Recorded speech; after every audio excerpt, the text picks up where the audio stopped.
Damascus says it welcomes a Russian proposal to place Syria's chemical weapons under international control. I state that the Syrian Arab Republic welcomes the Russian initiative motivated by the Syrian leadership's concern for the lives of our citizens and the security of our country, and also motivated by our confidence in the wisdom of the Russian leadership, which is attempting to prevent American aggression against our people. Maalem praised the Kremlin's support for the Syrian government. His remarks come after Russian Foreign Minister Sergei Lavrov called on Damascus to make the move to help avoid military strikes that are being considered by the United States. British Prime Minister David Cameron has also welcomed the Russian initiative, saying the move would be, quote, a big step forward. Meanwhile, foreign-backed insurgents fighting in Syria have reacted to the proposal, accusing Russia and Syrian President Bashar al-Assad of deceit.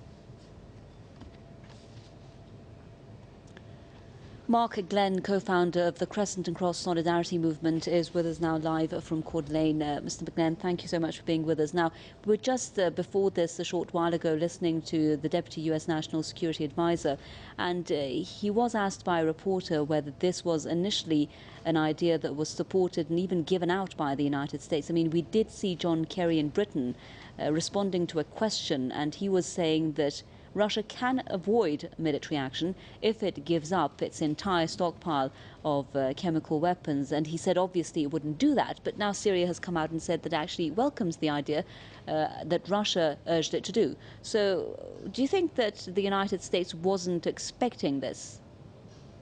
No, I think this is exactly what the United States was expecting.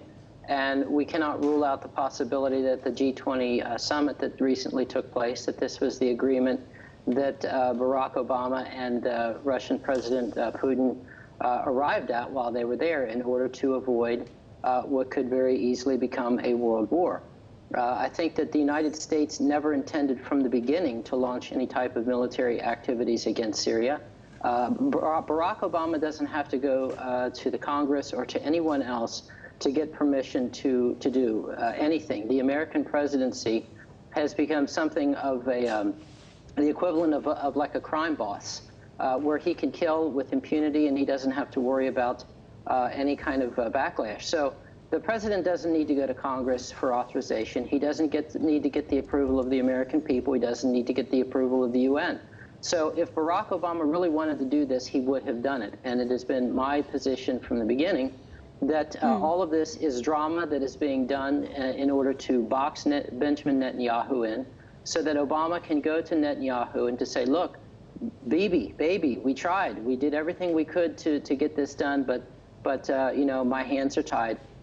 And in the interest really of boxing Netanyahu in, because I think that there are interests more powerful than Netanyahu who want to see him silenced, who want to see him reined in, because he's every time he opens his mouth, outlets such as Press TV gain credibility. He is blowing the lid on this entire crime syndicate, and I think that there are powerful interests who want to see him silenced. And we were speaking with another analyst earlier on. He was saying that if this was a proposal, a part of a deal, so to speak, between Russia, Syria and the United States, etc., there could be a counter-proposal involved. I mean, do you think Syria agreed to do this and get nothing in return?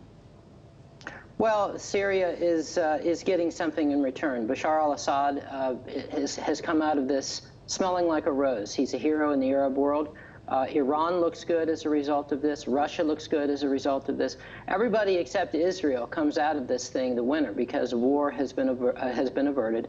But again, as I have said on this program many times, the thing that we have to worry about is what Benjamin Netanyahu is going to do. Right now, he is the picture of that bomb that he held up at the UN General Assembly a year ago. That's him right now. He's ready to blow. He's absolutely furious that he may not get his war. And Benjamin Netanyahu is capable of doing anything to get this thing started, even attacking an American ship or setting off a nuclear device in an American city. Mark Glenn, co-founder of the Crescent and Cross Solidarity Movement, with us there from Court Lane. Thank you very much.